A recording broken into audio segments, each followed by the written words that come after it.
안녕하세요. 코인 생존기의 차례입니다. 데일리 영상 시작합니다. 어, 막 강하게 어떠한 방향에 대한 얘기를 가끔 할 때가 2021년 11월 이후로 있었던 것 같아요. 근데 그렇게 강하게 얘기를 했을 때 정말 운이 좋게도 남들이 볼 땐 재수 없게도 다 맞았어요. 근데 이번에는 완벽하게 틀려서 솔직히 오늘 영상 찍는 게 제가 성격이 좀 책임감이 강한 사람이라서 욕을 먹는 건 괜찮은데 좀 두렵더라고요. 미안한 마음이 너무 크고 뭐 어쨌든 지금까지의 결과로는 틀린 게 맞잖아요. 그죠?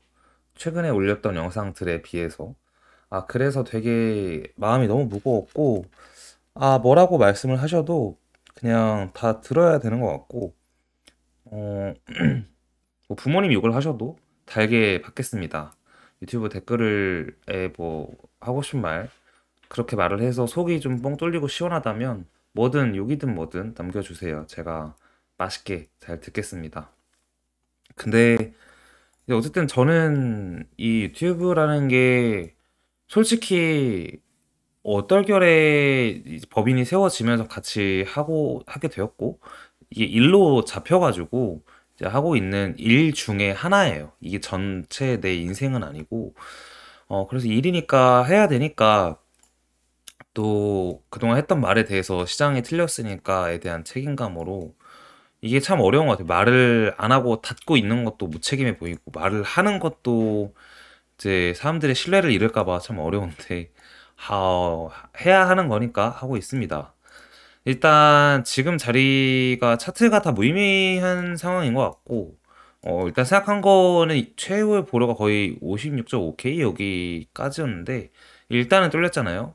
그래서 지웠어요. 지지선은 지웠고 우리는 어쩌면 47K와 9K 사이까지도 갈 수 있겠다라는 생각을 막연하게 하고 있는데 사실 진짜로 머릿속으로는 여기를 가나? 갈 확률이 적은데? 물론 100%는 아니지만 꽤나 적은 확률일 것 같은데라고 머리로 생각하고 있는데 또 저번에 생각한 것도 머리로 생각했다가 한번 내려와서 이제는 말씀을 드릴게요. 그래서 여기 구간 이제 있었던 22년도의 단기 고점과 여기 이제 올해 ETF 발표 때 있었던 49K까지 이렇게 파란색 선, 이 가로선 기준으로 여기가 가능성이 있다. 최저점일 가능성이 있다라고 보고 있는데 여기가 최저점이거나 아니면 진짜 지지선을 옛날 코로나 때처럼 테스트한다고 하면 4만까지도 가능성이 있긴 해요.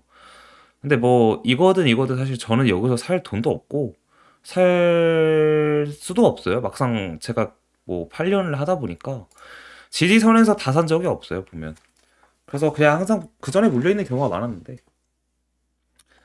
이번에 저를 되게 7년 넘게 봐온 사람이 주변에서 해준 말이 너 좀 고장난 것 같다라는 얘기를 들었어요. 근데 제가 봐도 수긍했어요. 고장난 것 같다고 했는데 근데 이렇게 될 수밖에 없었던 이유 중에 하나는 단타를 많이 쳤고 매매를 진짜 많이 했어요. 옛날에 17년도부터 21년도까지 빈번하게 했어요. 롱도 치고 숏도 치고 현물도 샀다 팔았다도 많이 하고 정말 많이 했는데 장이 끝나고 나서 이제 하락장 가기 전에 뭐 영상 옛날에 올렸을 때 봐서 아시겠지만 22년도를 애초에 하락을 외쳐가지고 21년도 12월 7일 날 다 팔았잖아요.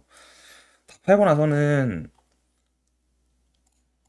나에 대한 정산과 결산을 하고 주변 사람들에 대해서도 같이 얘기를 하게 되잖아요. 결국 하락장에 너 이렇게 해서 뭐 어떤 걸 사고 팔았고 뭐 이런 얘기를 주변에 매매를 하는 개인뿐만 아니라 이제 정말 개인보다 더 큰 돈을 움직이는 회사들과도 만나서 얘기를 하다 보면 내가 제일 못한 거예요. 저는 자산 증식은 꽤 많이 됐는데 또 불구하고 일단 제가 봤던 주변 사람들이 이제 너무 그러니까 트레이더가 아니에요. 매매를 하는 사람, 전업 매매하는 사람들이 아니라 어떤 회사에 있고 회사에 돈을 굴리든가 뭐 약간 투자 회사를 한다든가 이런 사람들을 몇 번 만나면서 얘기하다 보니까 장투했을 때의 수익률이 내가 온갖 스트레스와 탈모까지 겪으면서 이 정신 장애까지 겪으면서 매매한 거에 비해 그냥 알트에 장기 투자하고 나중에 다 팔아서 이게 이만큼 됐어라고 얘기 들어서 충격을 먹어서 그래서 약간 매매 스타일을 바꾸려고 사실 했거든요.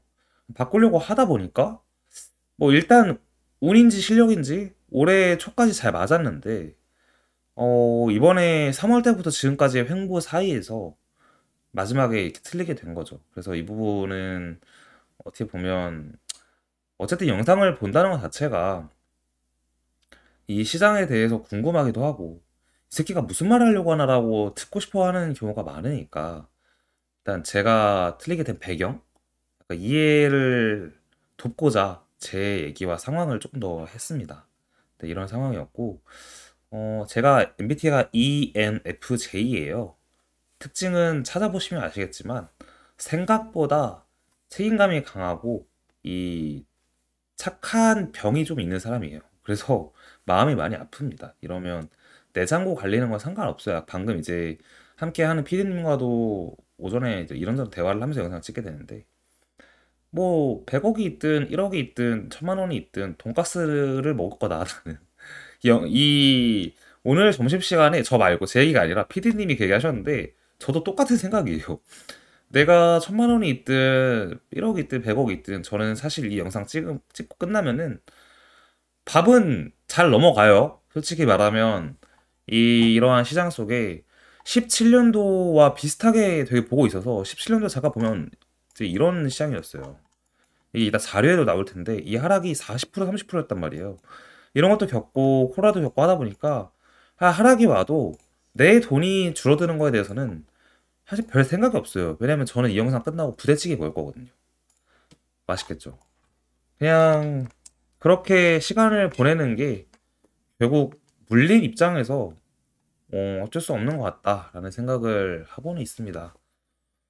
물론 알트, 비트 다 많이 떨어졌는데 저는 드리고 싶은 말씀이 47K를 가든 49K를 가든 아니면 막말로 정말 뭔가 이슈가 있어서 여기 40K의 지지선까지 가든 저는 내년 일단 지금까지는 틀렸지만 어쨌든 이렇게 얘기를 거시적인 뷰를 얘기했을 때 21년도와 22년도, 23년, 24년 지금 네 번째 해수로 네 번째고 그 해 안에서 여러 가지 시장 상황이 있었을 텐데 저는 제대로 이렇게 틀린 게 처음이라고 생각하거든요. 제가 영상을 찍기가 두려울 정도였으니까 이게 처음인데 처음 느끼는 감정이고 어 여기까지 가든 여기까지 가든 저는 사실 내년의 그 불장의 끝은 최소 160K에서 200K 이상에서 시장이 끝날 거다라고 생각을 하거든요. 이런 얘기를 여러분들도 듣고 싶고 궁금하니까 영상을 보는 거라고 생각해요. 사실 뭐 제 목소리가 좋아서 잘 때 틀어놓고 이런 사람은 거의 없을 것 같고 그래서 그거에 대한 댓글을 뭐 다실 수도 있지만 그게 틀렸다고 생각하시는 분들은 그때 가서 욕하시면 돼요. 그거는. 저는 내년에 언젠가 끝날 그 장 어딘가에 160K 이상에서 비트가 내년 12월 31일까지 안 가면 유튜브도 그만두고 매매도 그만두고 뭐 싹 다 그만두고 그냥 뭐 저기 시골 가서 살든가 죽든가 아마 그러지 않을 거예요. 갈 거라고 생각해요. 그래서 난 괜찮다. 이미 물려 있다면 이런 말을 위로의 말이 아니라 제 사견이라서 갈 거다라고 생각을 한다. 그리고 그거가 위로가 아니라 진짜 뭐 위로라고 해야 되나? 하여튼 저는 그렇게 생각한다. 이 얘기를 하고 싶었습니다. 그래서 차트적으로는 48 여기 49에서 47 사이 이 정도 사이와 여기까지도 가능성은 있다. 근데 이러든 저러든 알 바 아니고 8월 달 지나서 9월 달부터 장이 조금 좋아지기 시작해서 올해 12월 안에 저는 7만 3천을 무조건 넘을 거라고 보고 올해 안에 7만 3천 넘어서 그 위로 많이 가면 9만 대까지 가고 내년에 장 끝에 어딘가에는 160K, 16만 달러 이상을 갈 걸로 보고 있다. 라고 얘기를 하면서 그에 대한 근거는 뭐 되게 많죠. 17년도도 그렇고 21년도도 그렇고 비트가 3,000달러에서 3,500에서 69,000달러 간 것도 이때는 이게 제가 텔레그램에 썼던 내용이 남겨져 있어요. 수정한 것도 아니고 그 날짜 한 이 날짜 정도에 썼었는데 이때 비트코인이 가격이 거의 뭐 1,000만 원 안팎이었는데 제가 비트가 나는 올해 안에 4천만 원 갈 거라고 본다고 했을 때 욕을 뒤지게 먹었어요. 네, 뭐 4천이 아니라 8천을 갔었으니까. 네. 가능성은 충분히 높다라고 생각을 하고 있습니다. 자, 그러면 뭐 이런 얘기는 사실 네, 오늘은 이렇게 얘기하는 게 맞는 것 같아서 이렇게 찍고 있고, 자료 볼게요. 네, 자료 보겠습니다. 뭐, 지금 시장에 중요한 이슈는 두 개인 것 같아요. 독일 정부가 가지고 있는 비트코인을 팔고 있고, 마운트 곡스의 비트코인이 풀린다. 그래서 마법 비트가 풀리서 이제 움직이는 모습이고, 지금의 청산 수준이 작년 FTX, 재작년 FTX 사태 때 이후로 가장 큰 롱 청산이 있었다라는 거고, 그래서 고배율 청산 맵을 보면 사실 뭐 롱 청산이 그냥 아예 없죠. 이게 싹 다 비워졌다라고 보면 될 것 같고, 리퀴데이션 청산 맵 자체를 봐도 원래 여기 노란색이 강하게 있었어요. 노란색이 가장 청산이 많이 되는 구간이잖아요. 이렇게 색깔이 진해질수록. 여기 56K에 되게 많았었는데 56K가 아래로 뚫리면서 사실 농청산이 진짜 엄청 많이 됐다라고 보면 될 것 같다. 위로는 73,000대에 청산당하는 사람이 많다. 네, 그렇게 보고 이거는 뭐 16년도에서 17년도 때를 말씀드리고 싶어서 아무리 말해도 내가 저 상황을 겪지 않았으면 뭐 말하는 게 무슨 의미가 있나 그런 생각이 드는데 저는 이걸 다 겪었기 때문에 기억이 생생하게 나요. 지금이 약간 이런 느낌인데 이때 비트코인 없어진다는 얘기도 있었거든요. 사실은 비트코인이 하드포크를 하면서 비트코인 캐시가 나왔는데 비트코인 캐시가 나오면 그때는 이제 비키가 나온다는 게 모르고 비트가 하드포크 한다는 게 그냥 없어진다고 다들 얘기를 했었어요. 지금 마치 마운트 곡스가 비트코인을 받으면 싹 다 팔 거다와 같은 그거보다 한 10배 더 무서운 공포 심리가 있었어요, 이때. 그래서 이제 이렇게 40%가 한 달 만에 떨어졌는데 이게 지금 주봉일 겁니다. 그리고 이때는 중국에서 거래소를 폐쇄했고 여기서는 이제 업비트가 생기고 나서 너무 과대하게 올라서 조정을 한 번 일주일 만에 줬었고 여기서는 이더리움 관련된 문제들도 있었고 되게 많은 게 있었는데 퍼센티지만 보면은 지금도 30%가 좀 안 된 조정이기 때문에 여러 가지 상황으로 봤을 때 16년도와 좀 비슷한 느낌으로 가고 있다라는 생각이 전 들어요. 약간 요러한 17년, 16, 17년도와 비슷한 느낌을 가고 있다라는 생각이 듭니다. 그러니까 이때랑 좀 비슷한 느낌을 받기도 하고 여러 가지 보았을 때 지금이 결국에 뭐 아침에 저도 모르는 분이 이런 연락이 왔어요. 사장님 진짜 팬이고 너무 오랫동안 봐서 좋아하는데 마통 쓸까요? 이렇게 얘기를 하시는데 제가 한 번도 대출이나 마통을 찬성한 적이 없었어요, 그동안. 근데 그냥 이번에는 해시리본도 바이가 안 떴고 어차피 현물만 사실 거고 그 마통으로 비트만 사실 거면 원리금 상환이 언제세요? 물어보니까 1년 이후부터래요. 김동 상환이. 그래서 1년이면 제가 쓰라고는 못 하겠는데 그냥 저라면 솔직히 썼을 것 같아요. 근데 저는 마통이랑 전 신용카드도 써본 적이 없거든요, 거의 체크만 써가지고 그냥 쓰시고 싶으면 말리진 않을게요. 이렇게 말씀을 드렸어요.